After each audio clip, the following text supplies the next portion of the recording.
much for being here today. Now, if you're watching this video, maybe, just maybe, you're interested in a Toyota Mr2 Spyder yourself. Let's say you're one of those people who was interested in picking up an Mr2 Spyder. Well, the number one thing that you need to worry about is the pre-catalytic converters. Yes, I said pre-cats. Now, if you've done any research of your own, I'm sure you know exactly what I'm talking about, but for those of you who haven't, let me explain. So I'm going to try and make this quick and brief, but essentially what happens is the Mr2 Spyder, and I'll show you guys what I mean here. The Mr2 Spyder down here underneath the heat shield has two pre-catalytic converters on each side of the header prior to the main larger cat down below. Now, I'll throw in an image so you guys can see exactly what I mean. But effectively what happens is the two pre-catalytic converters that are closest to the head of the engine, the honeycomb material, the ceramic material in there, degrades over time and breaks down. Now, as it breaks down, you end up with these little particles inside the header. Due to intake and exhaust lift duration on the head, there is a slight overlap, which creates a slight vacuum. So essentially what happens is the engine ends up sucking up some of these particles from the degraded pre-catalytic converters, and ultimately this leads to either engine failure or burning of oil because of the scored cylinder walls that it creates, or it's really bad. It damages the engine. It's not a car that you're going to want to get into unless you have full intentions to swap the engine anyway. Then I guess it doesn't matter for those of you who are doing that. But there are a few steps you can do to avoid buying a car that may have these issues. One, the easiest one, is to check for abnormal exhaust smoke. This could be caused by excessive burning oil. Obviously that could be caused from damage to the engine from the pre-catalytic converters. Now that's an easy step, but you might not always be able to tell from that. So if you can't, there are a couple other steps you can take, like pulling out the O2 sensors down in here. There's one right there, as well as one right here. When you pull out these O2 sensors, you can see down into the pre-catalytic converters, and you can usually get a pretty good idea if they're still fully intact or if they've started to break down. Another method, alternative to that, is you can do a compression test. Now, a lot of people probably aren't going to be super hip on you doing a compression test on their car that you're going to potentially buy, so this might not apply to you, but if you do get the opportunity to compression test it, you can look for numbers probably around 210 PSI. That's what I've read is a healthy number for a strong engine. So these are just the steps you want to take. You don't want to buy a car that's engine's going to fail on you right after you buy it, unless, like I said, you maybe are going to swap out the engine anyway. Now, as bad as that may sound, that is really effectively the only major issue that these cars had. They're notoriously reliable in every other regard, so if you can get a car that you feel has a healthy engine that doesn't deal with the pre-catalytic converter issue that some of them have, then you're going to have a bulletproof car and you're going to be able to enjoy it for a long time. The second thing we're going to talk about is the price that you can expect to pay for an Mr2 Spyder. Now, I've done a bit of research on the used car market for the Mr2, and what I found is that the trends are showing that if you want a car with sub 50,000 miles, you can expect to spend anywhere from $8,000 to $12,000. However, if you are willing to own a car that has higher mileage, let's say 100,000, 150,000 plus, you can find one of these cars anywhere from $4,000 to $6,000. Now, of course, there are outliers. I've seen these cars go for as cheap as $3,000 and as expensive as $15,000 to $20,000. So it really all depends on the kind of market that you're in. Now, of course, there is always the option of engine swaps. Now, with that said, a lot of people will buy these cars with higher miles knowing full well that the engine may not be the healthiest, but, you know, if you have intentions of engine swapping it anyway, there's no point in buying one with 10,000 miles when you can save yourself some money.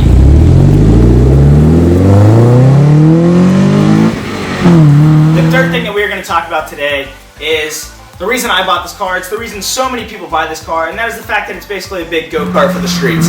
This car comes in at just over 2,100 pounds, mid-engine rear-wheel drive, two-seater. It does everything you'd want it to in the corners. It's one of the best handling cars you can have for this price range. It does only make 140 horsepower, so it's not the fastest car in a straight line. However, that's not really what this car is about. Aside from this car having some of the best handling characteristics I've ever experienced, it is a convertible, so if you want to enjoy that top-down weather, that open-air experience, you can. Coming to the fourth thing that you need to know before you buy an Mr2 Spyder is the lack of storage space. Now, here you can see I have the front open. We have the front here, the front trunk. This space is typically occupied by the spare tire. However, in my case, I took that out. But when that spare tire is in there, you have very limited space up here. You have two cubbies behind the seats inside there that are relatively small, and then a glove box, and that is it. So this car does not come with much space to store your luggage, your groceries, or anything you might need when it comes to going on like a long road trip. I'm sure most people already know about these things when they look into buying one of these cars, but I just felt it was necessary for me to inform you that this car does not have that much space. Moving on to our fifth point, and that is going to be in regards to the aftermarket for this car. Now, the aftermarket for this car is relatively small compared to most other popular sports cars. Me personally, I came from a Nissan 350Z where you could find almost any part from almost any brand well after the car was out of production. This car, on the other hand, is really different than that. The parts are scarce. There's not many brands that make stuff for this. But what I find helpful is to get involved with the forums. From there, you can really learn what brands do make parts for this cars, because the brands that do make parts are pretty irregular from what you would see on most other sports cars.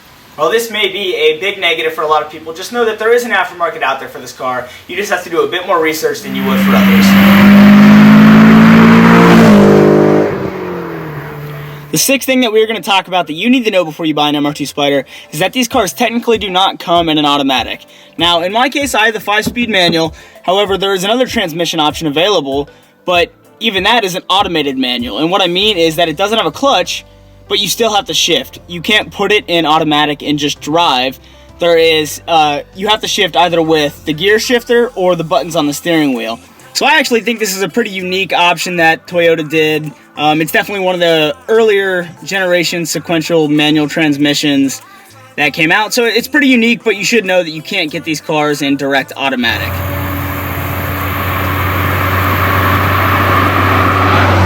Okay, so we're going to go ahead and do a seventh bonus point, and this applies to buying any used car, but I just feel it is necessary that I talk about it since we are doing a buyer's guide here. Whenever you look into buying any used car, you need to check into the vehicle's history. Now, you can do this through different online services like Carfax. However, sometimes these don't always express the full vehicle history. So what I would recommend doing when you go to look at a used car is going over things like the body lines. So let's walk around my car and I'll kind of give you an example of what I would look for when buying a used car. You want to check body panel gaps, and you want to make sure that they would remain even all the way throughout the entire gap. And you can check, like on the front hood here, you can check that side compared to this side. You want to see that those are pretty even. Usually if they're not, there could be a sign of replacement parts or having an accident up here in the front end. You can move around the car and you want to check all things like that. You can check the door seams here, you can check every body panel, check the gaps to make sure they seem even. You can also look at the gaps around the headlights and taillights to make sure that they are not irregular and appear that there was an accident. So once you've gone around the car and you've checked all body panels and you feel pretty confident that the gaps are pretty even and that there was probably not a vehicle accident in the history, what I would also suggest is maybe looking underneath the car. You can go underneath the car and you can look at things like the pinch welds underneath the car. Sorry, my car is filthy. But you can check to see that these things are not all destroyed, whether it's from being jacked up or being in an accident. While you're under here, though, you can also go ahead and look at underneath the engine. You can see barely down here, but the oil pan on my engine is very clean, it's very dry. So when you're under the car like that, you need to look for oil leaks. You can check the oil pan, the engine block, you can check axle seals, things like this, because you don't want a car that has lots of leaky fluids that's going to create a bunch of issues for you in the future. With that said, everyone, thank you so much for being here today. Thank you so much for tuning in to watch this Mr2 Spyder Buyer's Guide. If you liked the video, please hit the like button. Please subscribe to our channel if you're interested in seeing all of our future videos, and we'll see you in the next one.